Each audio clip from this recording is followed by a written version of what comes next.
Hey everybody, it's kassienBlackcloak back again, and welcome to the strategy guide to accompany the build video for Sinister 2.5. So what I'm going to be doing here is going over basically how I put the build together, why what's in it is in it in more detail, and how to apply it during a match. And we're going to have 3 games coming up to show you how to do this. So the D field is pretty self-explanatory. I mean, the refract just spawns a wall of D fields. So now the defense system, this is the integral component to the super cores because of the major boost it gives you from the passive, but it also helps you in areas 1 and 2. By putting the decoy puzzle pieces out, it can take up inventory space and cause them to have to deal with that to get organized and find all the correct keys. In area 2, you do get an extra 2.5 seconds on each terminal for them to have to deactivate once they kill Yorick. So that gives you more of a chance to fix your camera and intervene with them. So that can hold them up more there. And as mentioned, you get a 70% boost in Biocore HP from the passive here. So that gives you the biggest bump, single bump to your super cores. You have to have that to have a true super core build. Battery, now I set this up to work in conjunction with the deck, and the deck itself as an integral part of the build. This all synergizes together. So the battery, on top of giving you 10 extra bioenergy you can store, also gives you a bump per mod card in your hand. And in the deck we're running 3 mod cards. Right, so with this you get, let's see here,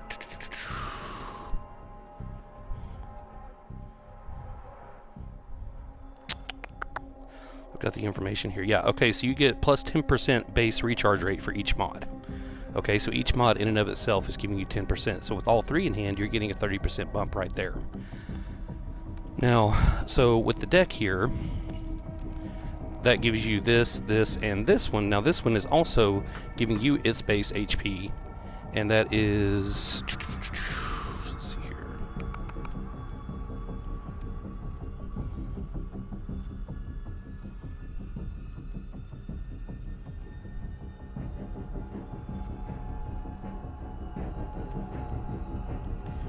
I want to say it's an extra 5% boost on top of that. So this one's giving you 15% total.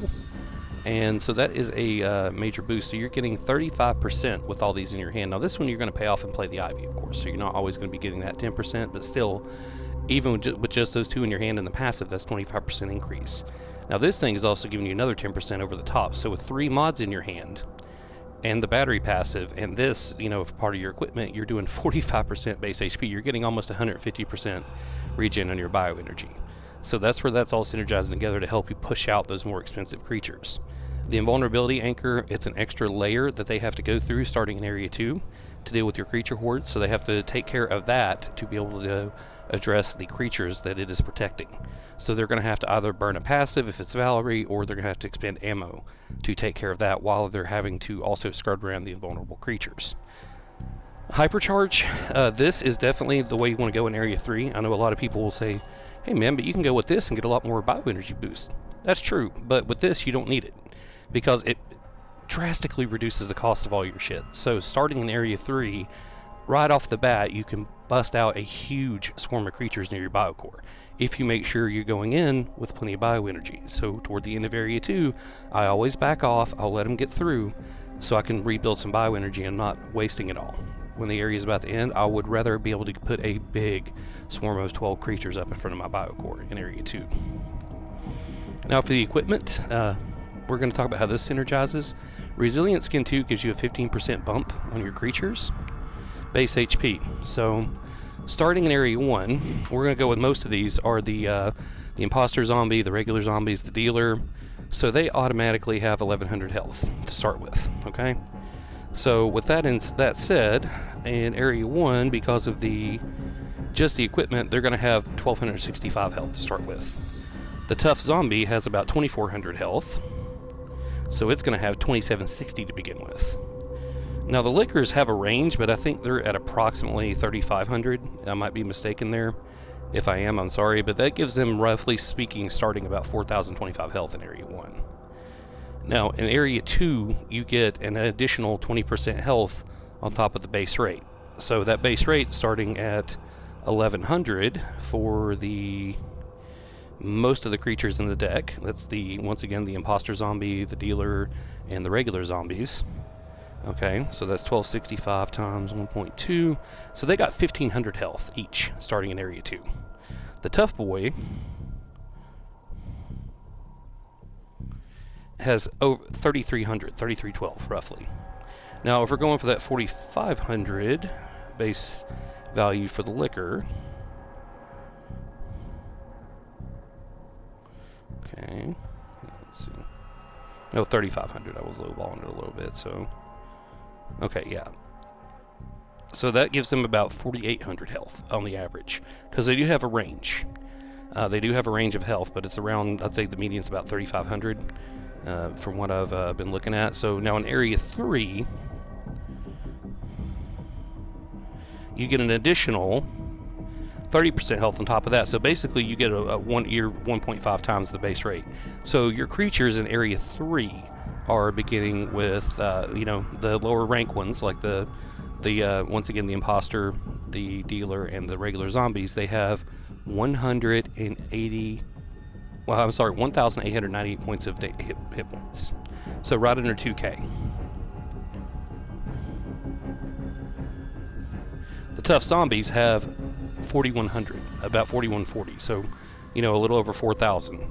Now now this is where it's great. The liquors have at least 6,000 health in Area 3 that they have to be dealt with. So that's what you're looking at in terms of the health of this zombie horde when you get them in Areas 1, 2, and 3. So it takes quite a bit of damage to put them down. You're talking at least 2 or 3 shotgun rounds on the average for most of them, and that's the tough zombies and the liquors are obviously more. And I'm going with shotgun blast because generally that's what people are running these days. So they're going to take at least 2 shots per creature to put down, and much more on the other ones. In Area 2 and 3, a lot more. Now that's on top of that you're getting the regen. Oh, I forgot about I forgot about talking about the deck. I forgot about the enhancers. So we're also running infection to make sure once this is played, we have all the creatures on the field are infected, so they're going to be spreading the virus. And then we also have the energy leech to feed your bioenergy. This is an integral part of the build. Once the creatures start doing their thing and attacking the survivors, it's going to refill your bioenergy very quickly, so you can constantly replenish the horde once they do start killing them. So this is all working together. And then the biocore health, that's, you know, generally that's, I've went over that before in the other videos. You're looking at about 57,000 and some change each biocore. It works out to total they have to clear over 177,000 HP to break all 3 biocores. Now they have to do that while they're dealing with this giant swarm of creatures you should be putting down in Area 3. That's what makes this build so hard to deal with. They have to deal with all of that on top of the invulnerability anchor and all the other stuff going on, and the infection. They're getting infected to hell because you should have everything infected. You should have cycled your deck enough to play both the enhancers by then. And then also we have the Fresh Blood 3 here. Now this is the major thing I wanted to go over, and where I have seen people playing this build on some of their videos, which is great. I love that. Please, anyone who wants to make videos with this build, just, you know, credit it and, you know, have fun with it. You know, get the word out there. I want to see more masterminds using this. I think that's going to help a lot against these SWAT teams. But this thing right here, what this does is it says it increases their tendency to grab, but realistically it also makes them much more aggressive. So this piece of equipment allows you to be as hands-off as possible with your creatures. You do not have to most of the time, like 90% of the time plus, you do not have to bother controlling your creatures. You can put down a shitload of them and just let them do their thing. You put them in areas the survivors have to come through to get to the objective, and also defending your objectives, and they have to deal with it. So you're draining their resources, doing damage, infecting them, and these things are going to do their best to tear them up. Just this one Fresh Blood 3, just this one thing, this one piece of equipment will make the AI more than sufficient as you play through the match. Now sometimes I will jump in a zombie just to do some extra damage if I want to make sure that, hey, this person's probably going to get grabbed. Maybe I want to go ahead and land some claw swipes while they're in the grab animation to make sure they go down. There's actually a point that's going to come up in one of the matches I'm going to show you in a moment where we're going to actually see that. So, but that's where we're looking at here in terms of pretty much the detailed breakdown of the build and why it works and how it works and how I put everything together. And just to put the numbers on it, once again, The biocore durability aspect of this is equivalent to Bulletproof Glass 2, which is a 20% bump, and this is equivalent to 40. This is a 40% bump. Now that's after the 70% applied. So the way the math works on this, and I'll go ahead and break it down, is you always apply skills first on top of base numbers. So we got 21,000 HP times 1.7 for 70%. That's 35,700, and you're going to add 60% on top of that. So that works out to 57,120 HP per core, which times 3 is, I'm sorry, 171,360 they have to clear. I'm sorry, it's 171,000 they have to clear, not 177. That would be if I had an additional Bulletproof Class 2 on there, but I can't give up the creature health or the Fresh Blood 3. And so this is also, before we get into the gameplay, this build is about balance. What I have done with this deck and the build within the Sinister Spencer 2.5 framework and this deck is that I have basically synergized everything to work, where this is my entire offense are these 5 creature cards and whatever else I get from supply zombies. I have this working double time to feed me an extra creature with the Ivy, which makes a big difference. The Ivy is a huge benefit in terms of both bioenergy regeneration when this is in my hand and I'm paying it off, and then when I play it to get the Ivy, I get a very potent creature out, and sometimes I can get 2 or 3 of these out in an area, and that makes them very, very hard to deal with. This is giving me a shitload of bioenergy regeneration, and this is making my creatures cheaper, so I'm getting cost off of all this. So this is all these things are benefiting me in more than one way, is what I'm getting at, and it all works together in synergy to balance everything out. And basically what I did engineering this is to try and make accomplishing the objectives to win the match as difficult as possible for the survivors. I try to get in their way and obstruct them and increase the difficulty on them as much as possible. So I wanted them to have basically with this build you're turning resistance up to inferno mode for the survivors. And that's the way you got to think of it. And you got to think of it like if you've played StarCraft, it's a Zerg build. With the creatures, you are Zerging them as much as possible. You're just putting a big horde of them as big as possible down and letting them tear the survivors to pieces. Let them do their thing. You don't necessarily even have to intervene ever, most of the time, but judiciously, if it's called for, if it's going to give you an additional advantage, or you know that you're going to be able, you need to stop them somehow because the creature that's there isn't going to be able to do it on its own, or if you want to, for instance, make them have to spend more resources to kill something like Yorick. Most of the time, I will at least jump into Yorick when they go after him, if I can, to make them have to increase how hard it is to kill them, because he will take less damage when I'm controlling him. He already has the 15% bump on his health too because of my equipment. That affects Yorick as well. So you want, that's basically, once again, draining their resources, making them have to fight more so they have the highest chance of running out, because survivor economy these days is absolutely insane. So that's why this build works, and if you play it the way I'm going to go over, you will see similar results, I believe, to what I get. So let's go ahead and jump into the gameplay and go over that, and I'll walk you through how I'm doing everything and why I'm doing what I'm doing and how I got these results. Alright, so let's take a look at some matches here and see if I can explain how I did everything here in these matches, and hopefully you guys will glean some understanding from it. So basically, like I was saying a second ago, this is a Zerg build, and that's the mentality you want to have. Basically, you're just wanting to put down as many creatures, as much resistance as possible, either at key points before they get to the objective they have to go through, or at the objective itself they have to deal with while they're trying to accomplish it, such as picking up the keys, doing the terminals, and especially the biocores. And I was talking about how thick they are, and they do take a lot more damage. However, you do have to make sure you're not just letting them at the biocores. If you don't, swarm them with creatures as well, it's not going to work, because they can clear those biocores. I mean, the economy will let them if you don't constantly stay on them with the creatures. You have to spam the creatures all the time. Look, watch what I'm doing here. Let's check it out. So I'm going to start with, I put one down, I believe, outside, just to give me a chance to get established in here just in case, yeah, this exact thing happened. Now, I'm also going to lock these 2 doors. Now, I'm going to lock them in alternating. I'm going to go 1, 1. Now, this one's already locked from the preset, so I got that one first. So, both of them should be locked, but I'm going to bounce between them to hopefully get them both at least to level 2 before they get in here. And I'm watching that cooldown very carefully. So there we go. So, yep, there we go. Now they're both, okay, now they're both locked. I stand corrected. But I've got a couple of creatures in here, and I'm going to be able to start regenerating bioenergy here.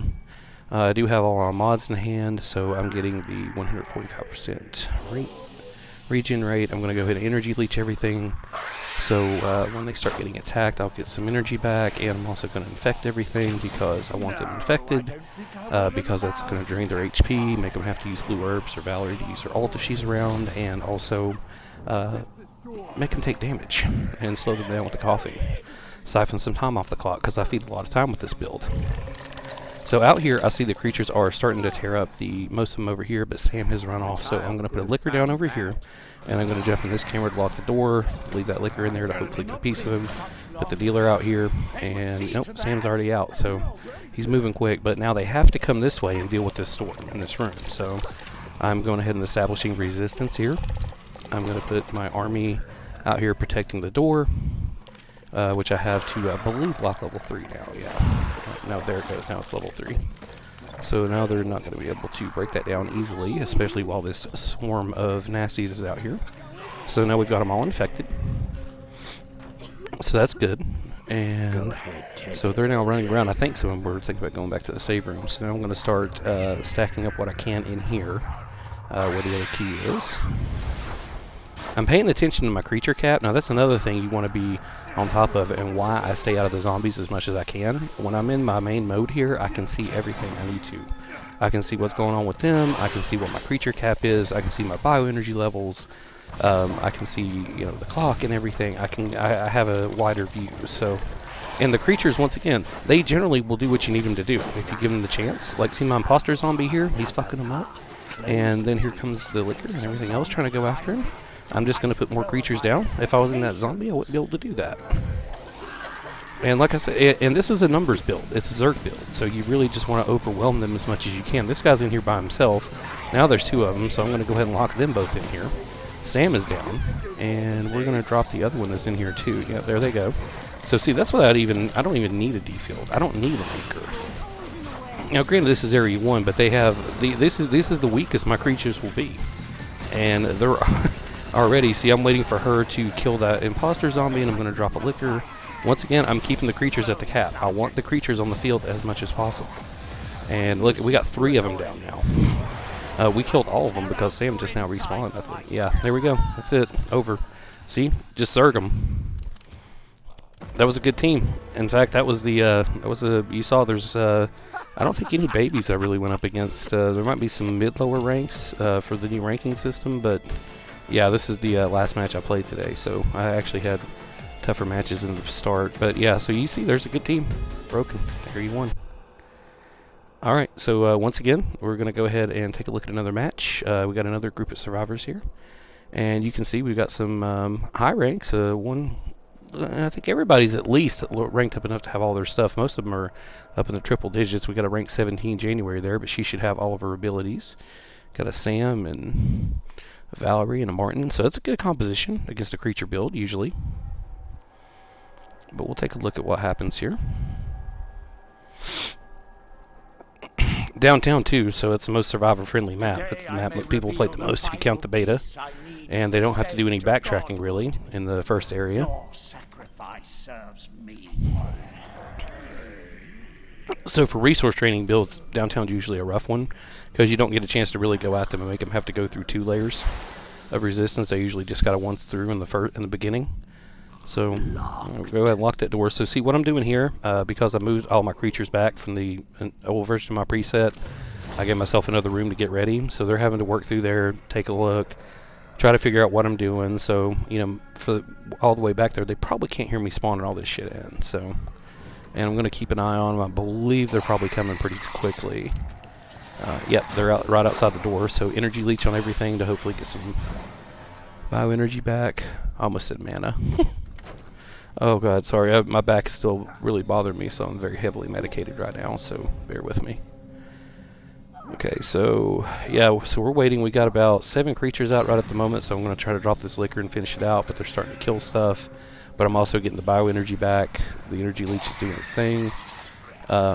You know, I generally don't stop any teams in Area 1 in downtown. It has happened, but not often. Not in a long time, because there's just not too much to deal with here. But so I'm going to go ahead here because they're going to come over to this room. But we'll put a couple of zombies down. They're right outside the door, so nobody's come in here yet where they really need to go. So I'm going to go ahead and look at that. I got an ivy out already in Area 1. There's the first ivy. And as you can see, I'm just basically putting the creatures down and letting them do their thing. I'm not trying to control them. I'm not jumping into them, you know, because if I was over there, I wouldn't be able to set this up. So once again, you just want to make sure that you are thinking like a general, because you're basically summoning an army to do your bidding. So you got to let them do that. You know, you don't want to get your hands dirty too much. So this is like the, you know, kind of like.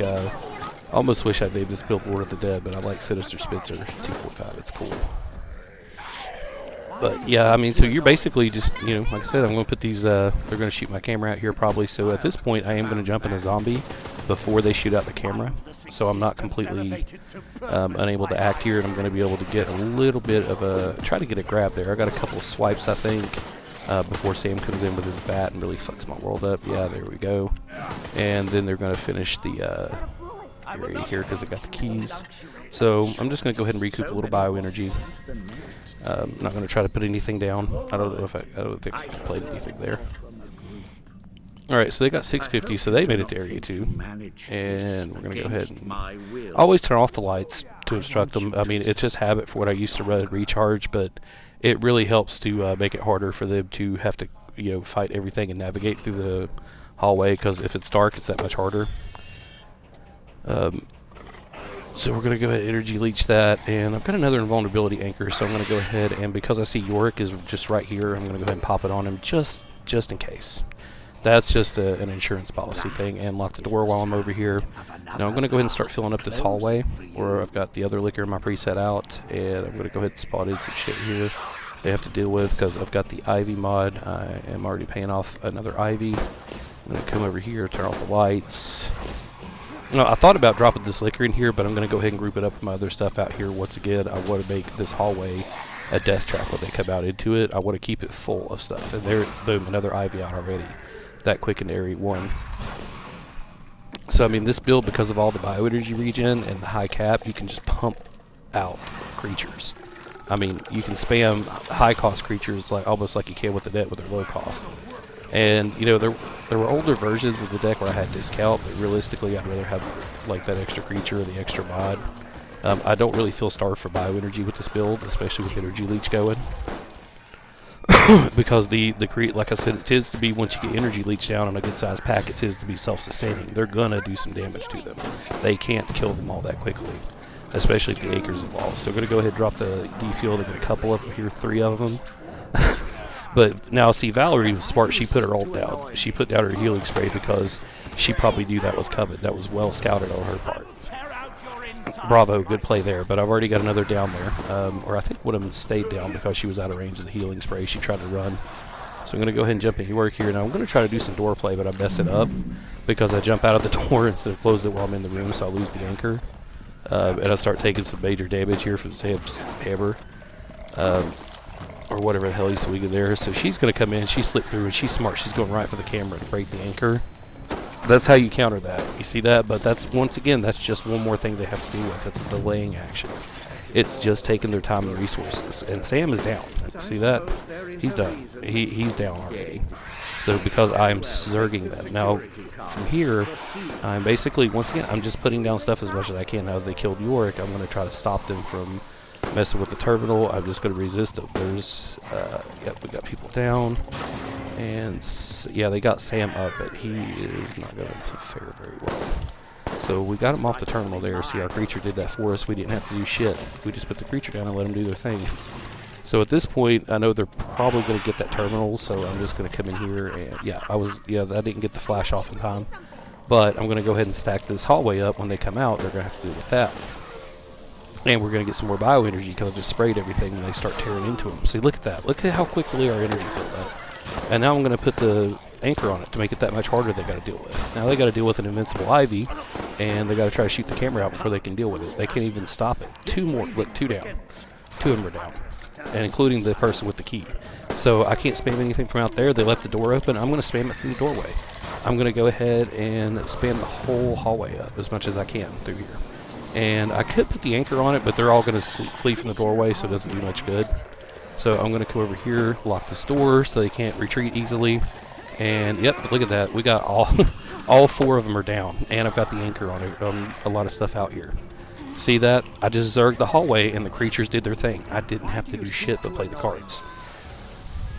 That's as I believe Zombies or Emo said, this is kind of a lazy build. Yeah, you're right, because the build is works so well because, you know, the way I built it, that it does exactly what you need it to. All you got to do is play your cards right.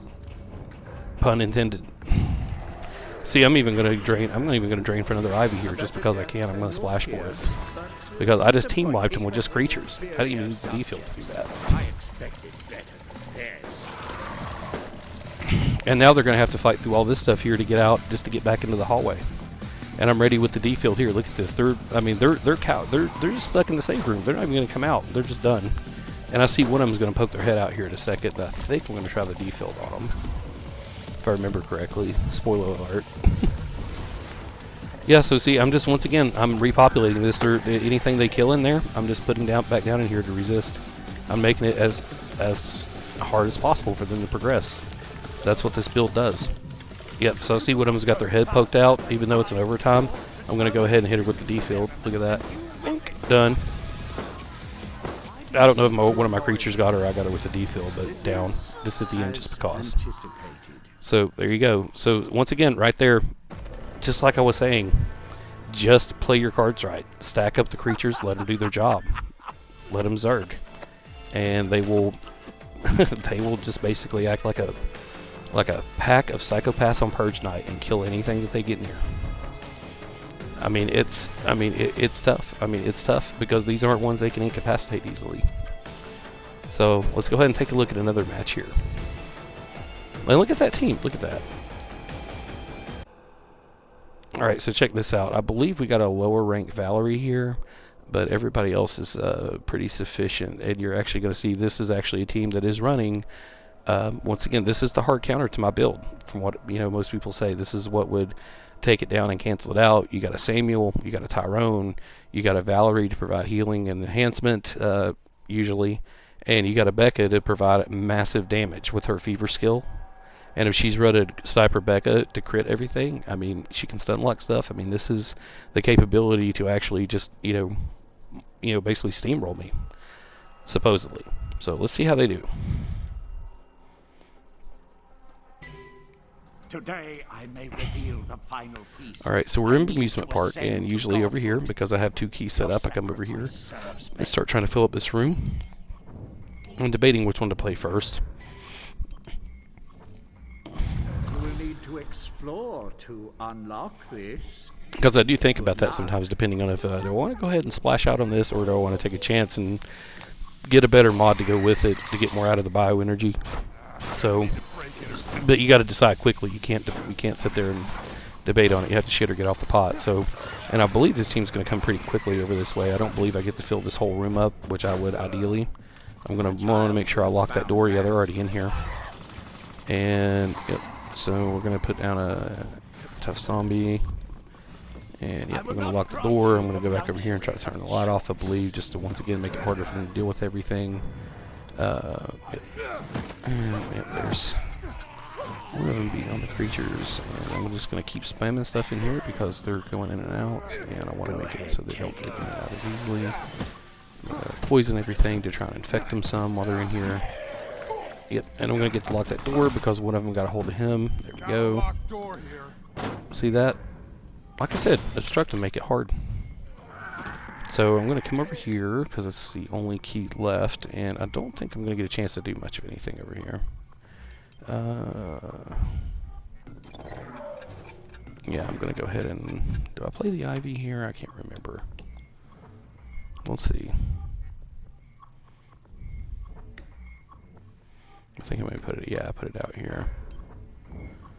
And yep, and I love because once I pay that off, I don't have to pay again to play it. So I usually try to spend as little bioenergy on that as possible. It just depends on. Sometimes you got to make a judgment call as to whether the Ivy's worth whatever it's going to cost at that moment, based on what's going on.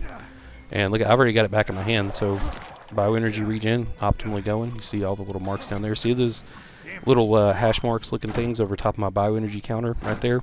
Each one of those represents an enhancement that I'm getting to my regen. So that's like the generator, that's all the mods and the passives all working together to give me all the stuff I need. Now that doesn't contemplate like energy leech, because that's an effect on the creature. So that goes on top of it when it's in play. Which you saw in previous matches, you just saw my bioenergy bar just shoot up when the creatures were attacking them. So I'm going to go ahead and put some resistance here and make sure they get. Oh, look at that! Now we got the big generator mod. So I usually try to hold on to that if I can. I'll even play off the small generator if it's convenient to hold on to that big one if I got the bioenergy to deal with it, because I'll get a lot more back, because it does a base of 15% on top of the 10%. So when that's in my hand, that alone is giving me 25%. When it's in my hand, much nicer. You can really tell the difference. Like right now, I'm just chilling, let my bioenergy charge up. Well, it continues to regenerate while this animation is going on. It continues to build in your hand. So if you go into the end of the level and you got 4 mods in your hand with this build, oh yeah, it's nice. Good. The results are fascinating. Let's see what I'm at when I get back on my camera here. Oh, 13. Yeah, see that? I've recharged like, what, 6 or 7? Now I'm at 15. Look how quick. I'm going to be back up to 20 here in just a second. Let's see, because I didn't have to pay to play that. Now this, I'm going to come over here and use on these guys since I've already got them down, and there's a few of them. I didn't quite get there before they scattered, but it would have been nice to, but I at least got to do something with that, so they're going to have to hold up a little more. Give me more of a chance to really set up over here. Depends on what my hand cycling looks like. Yeah, so I've already got so I think at this point I'm going to play off, I might even play off the large one, just so I can keep spamming, because at this point, yeah, I would rather just not have to spend the 4 bioenergy, so I got a chance to spam some better stuff over here. And, yep, so I'm going to put the mod on everything, or put the tether on everything, and then go over to the next camera, yeah. And I'm going to use this to look across the bridge, and go ahead and keep adding to my pile over here. And yeah, I'm at the creature cap, so good. So if I can reach creature cap before they start coming for the area I'm trying to defend, that's ideal, because I'm going to have the best chance of resistance. And I've even got some invincible creatures too they have to deal with. And I have my D field, which historically, as you guys know, I'm not very good with. Because I think right here I'm going to try it on some of them, but it's not going to work out so well. I don't know if the creatures in my D field got him, but I got somebody did that. I think it was Tyrone. It's hard to tell from where I'm sitting here in the room. Okay, so yeah, okay, so put the tether on some of them over there. So now I can come back to this camera and keep replenishing my horde. I'm going to go ahead and waste half my bioenergy on that Ivy to have it ready, because that Ivy is going to come into play, and I'm going to get a lot of bioenergy back from the energy leech, because these things are going to continue to attack them. They're going to keep moving out and going after them. As you notice, they're not, like, they're not getting, they're not killing anything. Yeah, no, I didn't think this creature was going to get him, so I jumped into it, but I got right back out, so I can keep on top of everything here and see if they're going to start killing anything, and I want to replenish it. So yeah, some stuff starts dropping, so I'm going to cash in some of this bioenergy, because anytime my bioenergy is full, it's time I'm not generating more. So as long as I'm not, you know, eating off my creatures that already have buffs, I kind of want to be spending. So if I need to build, I build. So you know, you got to look at it as a build phase and a burn phase. So you want to build your bioenergy up and then spend it to Zerg. So you see that pack of creatures going after them. So I've got more I can play. Look at where I'm going to do it. I'm looking for a light switch out here actually because I don't have all the guys mapped on this map yet.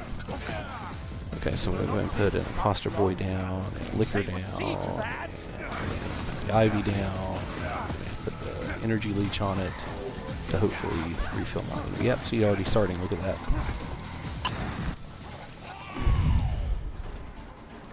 Yep, and they haven't even got to start breaking the door down yet.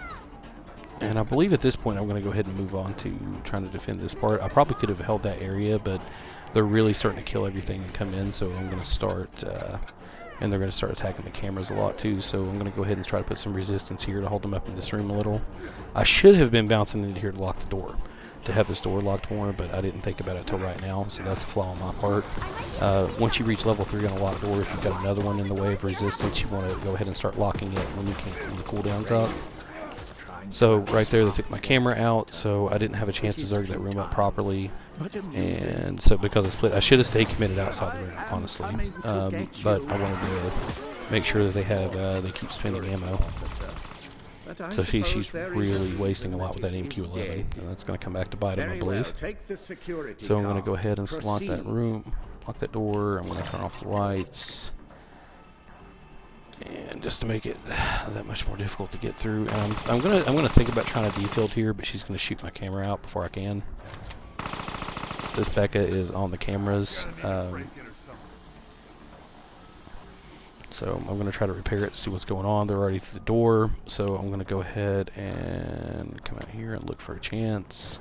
I think I'm going to actually whiff with this. I'm going to try it, but it's not. Yeah, I waited too long. I should have played it just a little bit quicker.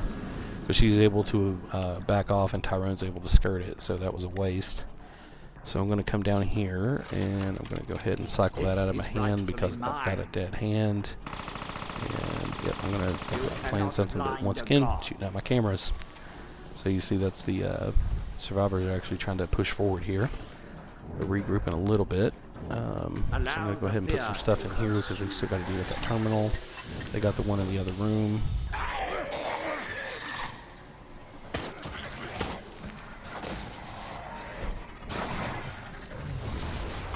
I'm going to lock them in here and try to put some stuff down. Got to deal with, try to poison them, get them infected, put down an ivy, hopefully it'll bite one of them. Is what I'm thinking because they're in close quarters, and I haven't seen them using a lot of fire. So if they're not going to use fire, they're going to have to spend a lot of bullets to kill it or to incapacitate it. Yeah, so they're taking some damage. Yeah, I see the time ticking off there. And I'm going to put a couple of things down here. Now, I haven't been getting a really good piece of them here these past couple of terminals, so at this point I am actually going to jump into a zombie. And while she is getting bitten, I am going to claw her and I'm going to try to put her down. I'm getting a piece of all of them. I'm trying to spread some infection, and yeah, no, now Valerie's getting bitten, yeah, so I'm going to go ahead and go over here and I'm going to swipe her to put her down. So she's down, and they got to come back and deal with that. Tyrone's going to kick me, and yep, so I'm going to make sure I'm eating some more of their time up, and I'm going to put a couple of things down here, and then I'm going to put an invulnerability anchor on that boy. Once again, just to try to make him have to deal with more stuff, just to get in the way and screw with them, make it as hard as possible for them to progress. Now at this point though, I've got 10 bioreaders in my hand. I'm probably going to realize they're going to get to area 3, so I'm going to try one more thing here with this imposter zombie, and see Tyrone kicks my ass out of the way. They don't kill it, I jump out of it, so they don't get any more time off of it, but you know, they just ran to the exit. So as you see there, once again, I'm putting up resistance, I'm letting the creatures more or less do their thing, and if they get through it and progress, that's okay. If they don't, well, you know, depends on the team. This is probably because they are running a counter build to me, is why they've gotten so far compared to the last two teams. You know, these guys, they have the most potential, and this is the first mastermind match of the day that I played, by the way. So they really, this is like my warm-up match. So alright, so I see where the biocore is finally, so I'm going to come over here and I'm going to spam up this narrow control point. Once again, I'm building a Zerg pack, And you're going to see that this is when it really comes into full effect. This is when the build really kicks in. Everything you've seen up till now is just the preamble. That's just dealing with Area 1 and 2 to get to Area 3 if you need to.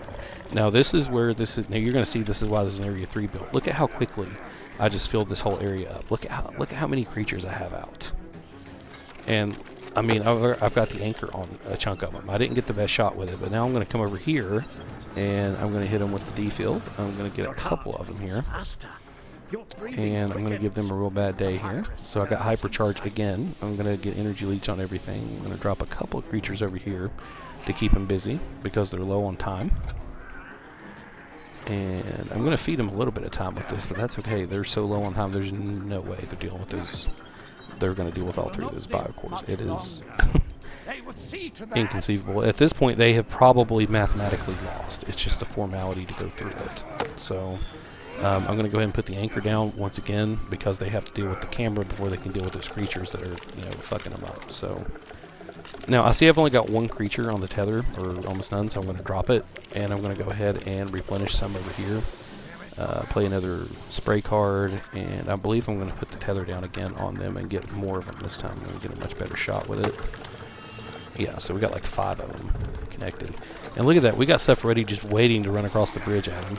See that? They're just getting blitzed, man. So now I'm going to come in here and I'm going to establish another layer of resistance. So while they're dealing with everything out there, whatever they do kill, I'm going to plop down in here to replenish. So when they do manage to get through that door, they've got another crowd of creatures waiting to feast on them.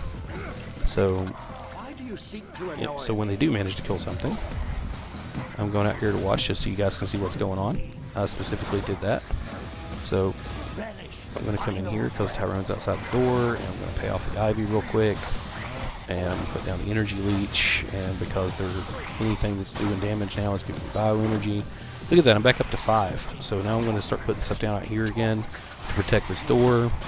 Because I've got better resistance here. And what I've got in there is just to start in case they do get through it. Yeah, we got him down. Tyrone's done.